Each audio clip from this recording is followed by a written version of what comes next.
Salut à tous, j'espère que vous allez bien, c'est Romain et on se retrouve pour retrouver le PSG de Pochettino. Il nous avait pas manqué, il a perdu ce soir, deuxième de la saison en Ligue 1.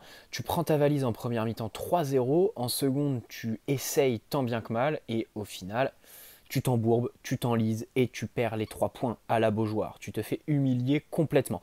Écoutez, ce débrief, je ne sais pas trop quoi dire, par où commencer, parce que d'un côté, on ne fait pas le pire match de notre saison, mais de l'autre, t'as pas le droit de te prendre 3 buts en une mi-temps. T'as pas le droit de louper autant d'occasions, même si Alban Lafont fait un match absolument extraordinaire. Bon, revenons sur la composition. C'était le retour de Neymar dans le 11, pas de Danilo, remplacé par Gay par rapport à mardi contre le Real, Navas à la place de Donnarumma et la paire de latéraux qui changeait. Voilà à peu près. En plus de la composition des joueurs numériquement, en termes de dispositif et d'organisation, on était sur un 4-3-3 point de basse, alors que contre le Real, on jouait à 3, tout simplement. Et pourtant, Kerrer a complètement modifié tout ça. Ça nous a porté préjudice. Pour moi, c'est la clé de la première mi-temps, le placement de Thilo Kerrer. Alors, le PSG qui commence son match avec une première occasion, un face-à-face avec Alban Lafont, et puis derrière, douche froide directe, but de Kolo Muani. Il y a évidemment le désert de Thilo Kehrer. Navas, la sortie un petit peu hasardeuse, et puis Marquinhos, Kimpembe. Bon, c'est vrai qu'à un moment donné, voilà, t'es mal loti. Ce but-là, on peut incriminer certaines personnes. Le second, je pense pas, il est magnifique, hein, tout simplement. Il s'appelle Merlin, bravo à lui, tout simplement. Et puis le troisième, bah, c'est ce fameux penalty par Wijnaldum qui fait une première mi-temps absolument atroce, tout simplement, encore une fois, bien fantomatique, bien Draxler. En plus, il est remplacé par lui-même. Sur l'action de Neymar où il lui fait pas la passe, il y a beaucoup de gens qui s'en sont un petit peu offusqués. Neymar est quand même face au gardien. Je vois pas pourquoi il ferait la passe à Wijnaldum. Même si bien sûr, au final, son choix n'a pas été le bon, puisque il y a l'arrêt d'Alban Lafont. Bref, 3-0 à la pause. Bon, le penalty, il est sur Navas. Ce serait être tatillon que de l'incriminer. Mais tu sens très clairement que ce garçon, c'est un peu comme Di Maria en fait.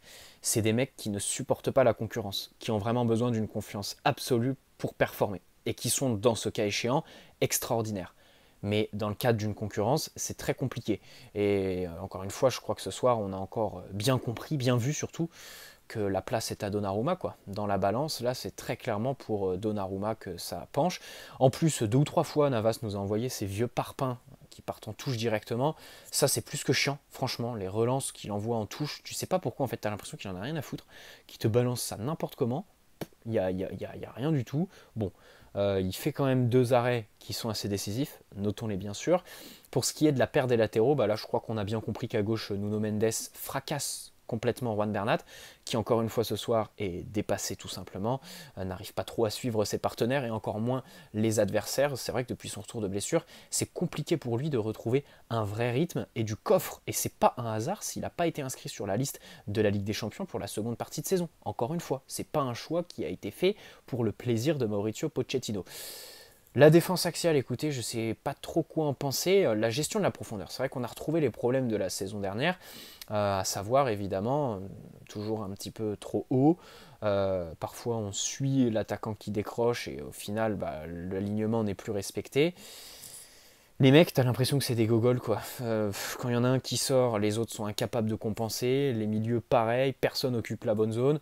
C'est vrai qu'en fait, il y a une dimension collective qui est assez énorme, ahurissante dans l'aspect défensif du jeu parisien, qui n'est pas aidé bien sûr par le non-retour des attaquants la plupart du temps. Mais voilà, ce soir c'était compliqué. Et puis enfin à droite, alors il fait une bonne saison globalement, Thilo Kehrer. Et là, ce soir, son match est catastrophique, surtout la première mi-temps. Comme je le disais en début de débrief, je pense que son placement, sincèrement, nous fusille complètement.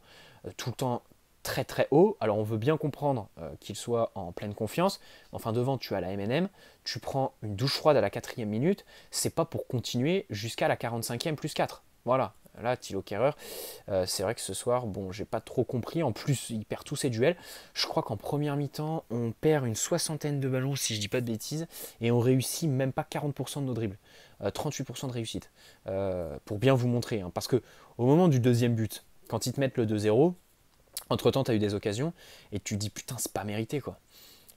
Que penser de cette première mi-temps? Parce que le PSG avait des occasions, réussissait à faire tourner le ballon, mais encore une fois, des pertes de balles hasardeuses, de la passivité, très très agaçante bien sûr, et une désorganisation à la perte de balles. Mais pardonnez-moi, ça ressemble à rien du tout, ça ressemble à rien. Neymar fait une première mi-temps assez dure quand même, hein. En deuxième, il se reprend un petit peu, et encore, il retombe très vite. Mais la première, son but est beau par contre. Son but est beau, alors retour des vestiaires 47e, tu mets de l'intensité, tu marques. Là-dessus, j'aimerais juste noter les Nantais, bravo à eux, d'abord parce qu'ils gagnent 3-1, c'est plus que mérité, et puis ensuite parce que ils nous en ont quand même collé 3 en première mi-temps, et en seconde, ils continuent à presser, à jouer haut, à se découvrir, à laisser des espaces, donc des occasions, à Kylian Mbappé, à Neymar. Lionel Messi a distribué encore une fois, c'est vrai que dans le jeu, il y a eu un moment, un petit quart d'heure où il a bien accéléré, où il réussissait à distribuer. Sa passe décisive est magnifique pour Neymar sur le but. Mais encore une fois, bah, c'est assez insuffisant, quoi. Ça se ressent pas au niveau des statistiques. À un moment donné, juger les matchs que dans le jeu, je veux bien qu'on dise ouais, le foot c'est pas que les stats. Il y a des joueurs qui t'ont prouvé que un bon match c'est pas un but qui en est la clé ou des statistiques, mais dans tous les cas c'est vrai que c'est assez compliqué pour Messi. Gay, ouais, c'est vrai que on l'a pas trop vu. Mis un petit peu d'intensité par moment, mais t'as l'impression qu'il est quand même un petit peu émoussé de sa canne, le Idrissa Gueye là. C'est vrai que ce soir, bon, c'était pas le Gueye qu'on aime forcément. Marco Verratti était placé en sentinelle sur le papier. Au final, bon, il termine le match beaucoup plus haut. Je trouve qu'il fait un bon match. Alors il prend son carton jaune, revenons sur l'arbitrage, parce que c'est vrai que la prestation est calamiteuse, mais bon, j'aimerais quand même m'arrêter là-dessus. La faute, le tacle de Palois, pas de carton, c'est Verratti qui en prend un même. Évidemment, bon, le carton rouge en première mi-temps sur lequel il revient, c'est pas vraiment discutable, mais en seconde, le pénalty qu'Mbappé va obtenir, pas de jaune minimum, c'est vraiment honteux. Et puis le temps additionnel en première mi-temps, mais encore une fois, l'arbitrage a été mauvais ce soir, il faut le souligner, ça fait partie du match, c'est un fait de jeu, mais ça fait pas tout. Et ça fait pas la défaite du PSG. Voilà, avant tout, c'est les joueurs, bien sûr, leur approximation. Alors, louons Alban Lafont, qui a fait un match absolument extraordinaire. 5 arrêts en première mi-temps, c'est fou, c'est dingue, voilà, tout simplement. C'est incroyable, ce match de fou furieux. Il a l'habitude d'en faire des gros face à nous. Déjà, à l'aller, il nous avait bien écœuré, même si au final, il en prend 3. Mais voilà. C'est tout. Les entrées, que voulez-vous dire? Tu remplaces Wijnaldum par Draxler. Alors Draxler, c'est vrai que dans le dernier tiers, on l'a un petit peu vu. Je crois qu'il se crée même une occasion. Si je dis pas de bêtises, il tire au but. Et s'il y a un arrêt d'Alban Lafont, Icardi qui rentre avec sa nouvelle coupe absolument extraordinaire. Et puis Nuno Mendes qui a le temps de faire une faute. Voilà. C'est vrai que c'est un match qui est un peu à oublier ce soir. À chaque fois après la Ligue des Champions, c'est un truc de fou parce que en fait, ce qui est triste là-dedans, c'est que les mecs, ils n'ont pas fait de célébration, ils ont été sobres, ils ont été humbles. C'est d'ailleurs ce qui est ressorti dans les médias. La communication du club, voilà, c'était ne pas s'enflammer. On a compris en fait au sein du club que le passé, évidemment, nous a montré que s'enflammer ne sert à rien et tout ça. Mais t'as quand même l'impression que les mecs, ils ont 3 grammes dans le sang, quoi. Quand ils sont face au but, quand il faut être juste, faire la bonne passe, ne pas perdre le ballon, jouer avec ses partenaires. Bref, ça faisait limite pitié, voilà. Et puis, bah écoutez, quel dommage, mais encore une fois, je ne suis pas sûr qu'il y ait des conclusions à tirer de ce match. C'est pour ça que ce débrief, bon, on va pas s'arrêter dessus 15 000 ans. Il y a l'entrée de Di Maria aussi, ouais, bon, encore une fois, c'est insignifiant en fait, hein. Il a l'habitude de tout niquer dans le jeu. Bah là, tout était déjà niqué, donc bon, il y avait plus grand chose à faire, hein, plus grands travaux pour lui à réaliser. Mais bon, voilà à peu près pour ce débrief qui est court. Je vais vous laisser. Et puis on se dit, bon, rendez-vous cette semaine pour des vidéos, mais il n'y aura pas de débrief du prochain match contre Saint-Etienne. Tout simplement parce que je ne serai pas là. Allez, bonne soirée à tous, à la team Notif évidemment, on va bien dormir.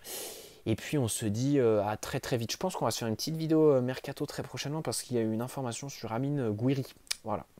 Et puis sinon, bah écoutez, en ce moment, il n'y a pas trop de sujets, pas trop d'actualités brûlantes. Bonne soirée et puis bon week-end, bon dimanche à ceux qui regarderont cette vidéo demain. Ciao les amis.